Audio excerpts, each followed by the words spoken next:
Bonjour à tous, nous avons décidé de vous montrer aujourd'hui les preuves que nous avons à l'encontre de la mairie de Sarcelles. Comme expliqué lors de notre première vidéo, la mairie de Sarcelles a mandaté un bureau d'études afin qu'il effectue un rapport d'expertise dans notre tour. Cette intervention a été faite sans l'accord de qui que ce soit et sans en informer les propriétaires de la tour. Le rapport d'expertise a été rédigé et établi le 19 novembre 2023. Les résultats de ce rapport ont montré qu'il y avait des mesures à prendre sur les parties privatives, c'est-à-dire les logements, ainsi que sur les parties communes. Notre immeuble rencontre un dysfonctionnement au niveau du système de chauffage collectif. Étant donné que le coût de réparation est beaucoup trop élevé, il a été préconisé la pose de chauffage électrique dans un délai de 2 mois dans chaque appartement. Il a également été demandé de retirer tous les appareils de cuisson hors normes dans un délai de 2 semaines. En ce qui concerne les parties communes, il a été demandé à ce que la VMC soit réparée dans un délai de 2 mois. Et pour terminer, dans un délai de 48 heures, il a été demandé à ce que les colonnes sèches soient réparées, que les portes coupe-feu soient réparées et réouvertes, et que tous les encombrants présents dans l'immeuble devaient être débarrassés. Normalement, ce rapport qui a été demandé par la mairie devait être transmis au syndic de copropriété provisoire Réagir qui a été mis en place par CDC Habitat afin qu'il budgétise des travaux pour ensuite les répartir aux différents propriétaires afin de réaliser les travaux. À notre plus grand désespoir, ce rapport d'expertise n'a jamais été transmis aux propriétaires et nous n'avons jamais eu connaissance des travaux qu'il fallait réaliser. Comme si tous ces vices de procédure avaient été orchestrés par la mairie, CDC Habitat et le syndic de copropriété.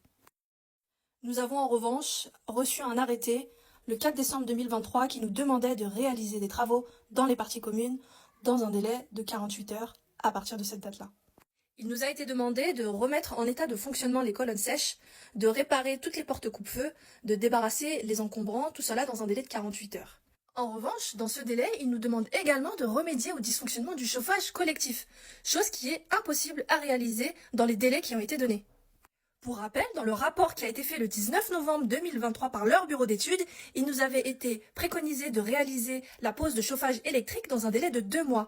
Même en réunissant les fonds nécessaires pour réaliser ces travaux, il était clairement impossible de les réaliser dans un délai de 2 jours. Notre interrogation aujourd'hui, c'est pourquoi est-ce que la mairie, 2 semaines après leur propre rapport, nous ont-ils demandé de réaliser des travaux pour remédier au dysfonctionnement du chauffage collectif, alors que eux-mêmes avaient estimé que cela était beaucoup trop coûteux et qu'ils avaient préconisé une solution provisoire pour qu'on puisse continuer à occuper nos logements en toute sécurité. Ce qu'on reproche aujourd'hui, c'est l'absence d'information, le changement de discours qu'il y a eu et l'incohérence des demandes qui ont été faites par la mairie. Nous avons malgré tout essayé de réaliser les travaux qui étaient réalisables dans les 2 jours qui nous avaient été imposés et nous avons demandé à un huissier de justice qui est intervenu le 7 décembre 2023 afin qu'il puisse constater que les travaux qui avaient été demandés avaient été réalisés en partie. Les seuls travaux qui n'ont pas pu être réalisés sont la remise en service du fonctionnement du chauffage collectif.